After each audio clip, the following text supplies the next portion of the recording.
So the 5 pillars of Bliss are bravery, laughter, inspiration, spark and success. So starting with the B for bravery, because I think it takes bravery to be yourself. But I'll ask you, can you pinpoint one moment in your life that you think is your bravest? I think the thing that pops up is, I mean, I could feel like I look back at my childhood and my younger years and think, wow, you know, navigating what I was trying to do without any idea of what I was doing. I think I did, and I think we all do, share bravery moments. But I think for me, leaving the NHS is a standout moment for me. I worked in the NHS for 24 years. I'd never worked for any other employer apart from my Saturday job in Boots. Had a permanent post, a security, a pension, everything that feels right. And more or less overnight, it wasn't quite an overnight, I just decided I was leaving. And I didn't really have a business set up. I just knew. Yeah. I just knew that I had to do it. And it was massive. And it was 14 years ago. So it was in a bit of a crisis time. You know, when I look back again, I mean, that was my naivety. You know, I think that back in 2010, there was a bit of a crisis. Oh, yes, like credit crunch, wasn't it? Yeah, and I just decided to leave my job and just go for it. But, you know, I've never looked back, and self-employment is amazing and difficult, all mixed in equal measures. The harder times, you know, you don't know where your security, you don't sometimes know where you know what's going to happen next, but you're doing it. Yeah. You're driving it, and that for me is brave, but you are in charge. Yeah. So I think having the control or the choices, I think makes the bravery almost like, no, come on, you know, get this. But there's so much that gets in our way. You know, this is some of the things that I like to talk about and help people with, is the stuff that gets in your way. You know, some people listening today might be wishing that they could leave their job and set up their Bliss, their business, and I know you've done that. There's so many things that'll be getting in the way, and some of those might feel like they're real things, like financial, but a lot of it's just us. A lot of it is the barriers that we put up, and we think that we can't do it.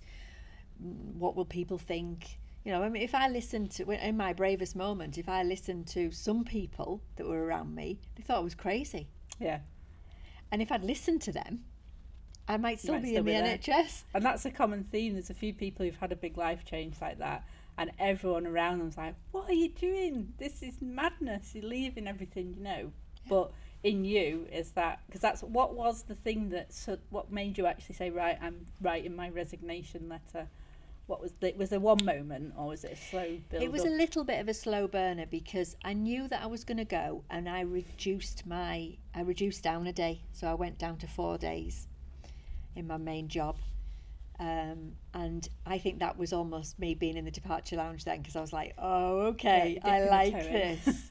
I could see that I was, you know, I could start to see what I could actually achieve. But I think the other thing for me, and I love, you know, I'm a big advocate of the NHS, you know, we're very lucky to still have what it is, but my values are being challenged as well by the way that it was. What I signed up to and what was happening was different.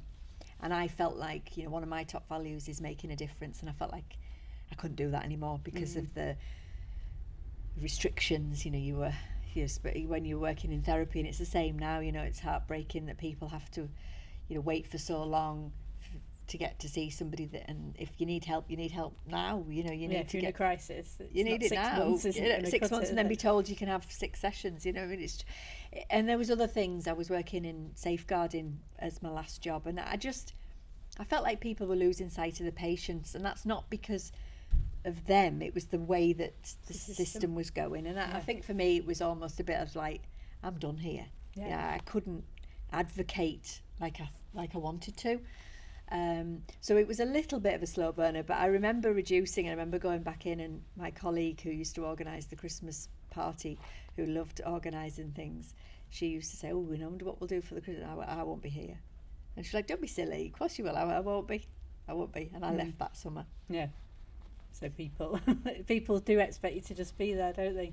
But I think it's hard with an organisation like that, is people might say, well, stay and change it, but you can't fight a system that big, can you, that's that ingrained as one person. Yeah, I think that was the thing for me, and I think the idea of it was time for me to go and, you know, try something different, and I needed to do it. I mean, if I think back to my story around, you know, not really believing in who I was, I needed to do this. I needed to show that actually, do you know what, not to particularly to anyone else, but to myself, that you can. Yeah. And that in itself, and that story, you know, I have written 2 books. My former self would never in a million years have thought that I would be able to do something like that. You know, I've created a business. Never in a million years would I thought I would have been able to do that. But once you start kind of shedding off some of the internal chit chat and some of the challenges that we all face, then you can start to go, do you know what? Why not? Yeah. Why not me? Give it a crack. Yeah. Yeah. So you said you were quite unconfident as a child and young person. So is it safe to say that you've got braver as you've got older? Definitely. I mean, just being able to find yourself, it helps you be brave to be yourself. And it sounds so crazy, doesn't it, that we have to almost allow ourselves to be ourselves, but it's true. You know, so many people aren't really being their true selves, and I definitely wasn't. I was worried about what everyone else was trying to do, things to, you know, get love. I mean, I didn't know what love looked like as a kid, so, you know, I would be putting myself in situations that was not necessarily right for me. And just being okay with you, it is not easy. And I think there's a lot of noise out there that implies that it's really easy. Just be you. Just be yourself. Just be yourself. Yeah. And it should be the easiest thing in the world, because what else can you be? But we're not. We are bothered about society and what people think. We are bothered about our loved ones and the impact that it's going to have on them. And there's so many layers of complication around being yourself. But I think once you find that, and you know, I know laughter's going to be our next thing, but, you know, it's not taking ourselves so seriously. You know, just be you. If you want to wear something that's a bit crazy, why not? Yeah. You know, I love seeing people. It fills my heart with joy when I see somebody who's just being a bit different and getting out, and I just think, go.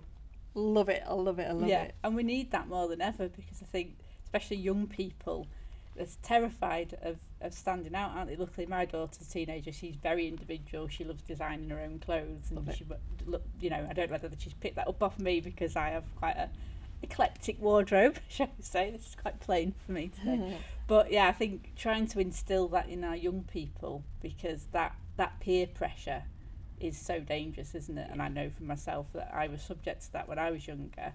And if you can build that inner belief, then you're not as susceptible to that I am. Yeah, definitely. You can be comfortable being you, which means you'll push your own boundaries, which, you know, because I'm always sort of challenging the safe zone, you know, the comfort zone.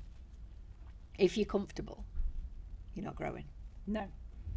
So you've got to put a bit of you in there to be able to do the stretch, to be able to get a bit uncomfy, which will avoid, the human brain will be screaming saying no, don't do it, but you've got to be able to do that. So if anyone's listening or watching this today and you're bobbing along, cruising along, being comfortable, you won't be growing. No. So what do you do to do that for yourself? What little challenges do you do so that you keep pushing yourself? Yeah, I love pushing myself. I mean, I think I did say before, I'm a bit of a change junkie, so I look for opportunities that are going to push me, and I always find that you learn so much about yourself in this moment where you're like, I don't think I can do this. But actually when you've done it, you know, everyone always says they've dreaded something, and afterwards it's like, oh, it wasn't as bad. That is your bliss in there, the bit that said, oh my god, I can do this. I mean, last year I did a walking challenge, which I've never done anything like that before.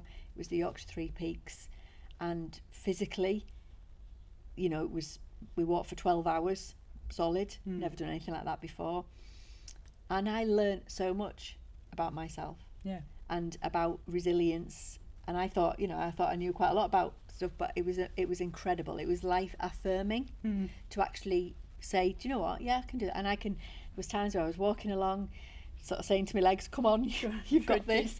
I was get every trick that I've learned I was doing on that walk on those 12 hours. But oh my goodness, the sense of achievement, was incredible. And you don't have to do anything like that. It could be something much smaller, but it's going with it. And from a brain's perspective, even if it's a little bit smaller, your brain still can celebrate if you allow yourself to do. And that's something that people often miss. They say, well, I can't be pleased with myself because it was only a little walk. It was only a little. I sat on a coffee shop on my own. Yeah, exactly. No, celebrate it, because that's how you build that ability to be able to go to the next thing, is by being happy with, I've achieved that. Yeah, I've been on this. I mean, I'm a accustomed podcaster now, but that back in the day last year, that was a new experience for me. Yeah, and putting yourself out there and knowing it might feel a bit is okay. Yeah. Well, you're a public speaker as well, aren't you? And I grew up doing public speaking with the Speakers Club, and it's people's biggest fear. And I used to see people, it was something, a really important event, someone going away or the wedding, and they were terrified or they wouldn't speak. And I was like, you're really going to regret that when you think, oh, I wish I'd said something. And I was like, but it's such a big fear, isn't it, public speaking, that fear of looking foolish. Well, you know what? It stems back to childhood for most people. And it stems back from the experience that we all have from reading out at school. So we've got to remember that we were learning to read, but we were being asked to read out in front of our friends. And we dreaded making a show, people laughing at us, getting it wrong, being told off by the teacher. All of this stuff that happens. I mean, what age is it that we start to learn? 5, 6, like 5, 6, 7. It's a big deal. You've not long started school, and suddenly you have to read out in front of your friends, and that's where it all stems from. Yeah. So our brains think, "Oh my God, I'm 6 again, and I'm gonna get laughed at." Yeah. And if we undo that and just be mindful of, it's not that. I'm an adult now, and I can do this thing. And it's not as easy as just saying that to yourself, but that's the bit we just need to remember, that that's usually where the fear of public speaking comes from for most people, or they have had an experience that has, happened. But for most people, when you say that to them, they're like, oh yeah. Because I can remember trying to work out which paragraph was going to be my paragraph and then try and practice it. But my friend was reading the paragraphs before, and you can't do it. No. So you'd be like, by the time it came to you, like, oh, yeah, it's such a pressure. All children go through it. Yeah, well, I think as well, I mean, my daughter suffers from mutism, selective mutism, and I think a lot of that was hate being put on the spot, and it is that fear of people laughing at you, isn't it? Yeah, and it's laughing. It's a very primeval thing to want to protect yourself, and your ego's like, oh no, I don't want to expose myself. So you want to withdraw, and that again, when we understand that, then we can start to think, oh, okay, it's okay. It's like a habit. It's just like you brush your teeth holding the same hand. It's the same idea. You can start to gently, respectfully, kindly challenge it.